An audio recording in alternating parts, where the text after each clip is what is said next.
കൂട്ടിയിടിച്ചു. രാഹേഷിന്റെ മുട്ടുകൾ പിളർന്നു, രക്തം വിയർപ്പിൽ കലരുന്നു. ശേഖരന്റെ ചിരി അവന്റെ ഞരമ്പുകളിൽ പതിഞ്ഞു. ഈ നഗരത്തെ രക്ഷിക്കാൻ കഴിയുമെന്ന് നിങ്ങൾ കരുതുന്നുണ്ടോ?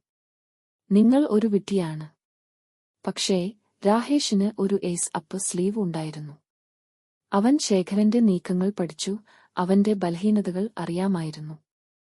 വില്ലൻ വീണ്ടും കുതിച്ചപ്പോൾ രാഹേഷ് ഡക്ക് ചെയ്തു, തുടർന്ന് എല്ലുപൊട്ടുന്ന അപ്പർകട്ട് നൽകി. ശേഖരൻ പതറി, കണ്ണുകൾ വിടർന്നു. ജനക്കൂട്ടം പൊട്ടിത്തെറിച്ചു. രാഹേഷ് തന്റെ നേട്ടം അമർത്തി, ശേഖരന്റെ മേൽ പ്രഹരമഴ പെയ്യിച്ചു.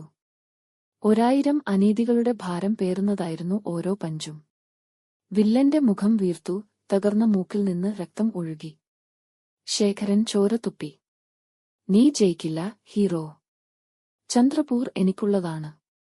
രാഹേഷിന്റെ കാഴ്ച മങ്ങി. ശേഖരൻ അഗ്നിക്കിരയായ അനാഥാലയത്തെക്കുറിച്ചാണ് അദ്ദേഹം ചിന്തിച്ചത്. കുട്ടികൾ ഭവനരഹിതരായി. എന്നേക്കുമായി നിശബ്ദനായി. സഹോദരന്റെ ചിരിയെക്കുറിച്ച് അവൻ ചിന്തിച്ചു. ഒരു പ്രാഥമിക ഗർജനത്തോടെ അവൻ ഒരു അവസാന പ്രഹരം അഴിച്ചുവിട്ടു. ഒരു വൈക്കോൽ നിർമ്മാതാവ് ശേഖരനെ ഒരു കുപ്പത്തൊട്ടിയിൽ ഇടിച്ചു. വില്ലൻ പരാജിതനായി കിടന്നു ഞരങ്ങി. ശ്വസിച്ചുകൊണ്ട് രാഹേഷ് വായിൽ നിന്ന് രക്തം തുടച്ചു. ജനക്കൂട്ടം അവനെ തോളിൽ കയറ്റി ആഹ്ലാദിച്ചു. ചന്ദ്രാപൂരിന് ഒരു പുതിയ നായകൻ ഉണ്ടായിരുന്നു. പ്രതാപത്തിനു വേണ്ടിയല്ല, നീതിക്ക് വേണ്ടി പോരാടിയ ഒരാൾ. അങ്ങനെ തെരുവുകൾ രാഹേഷിന്റെ പേര് മന്ത്രിച്ചു. പ്രതീക്ഷയുടെ ഒരു വിളക്കുമാടം. ഇരുണ്ട ഇടവഴികളിൽ പോലും വീരന്മാർ ഉയർന്നുവരുമെന്നതിന്റെ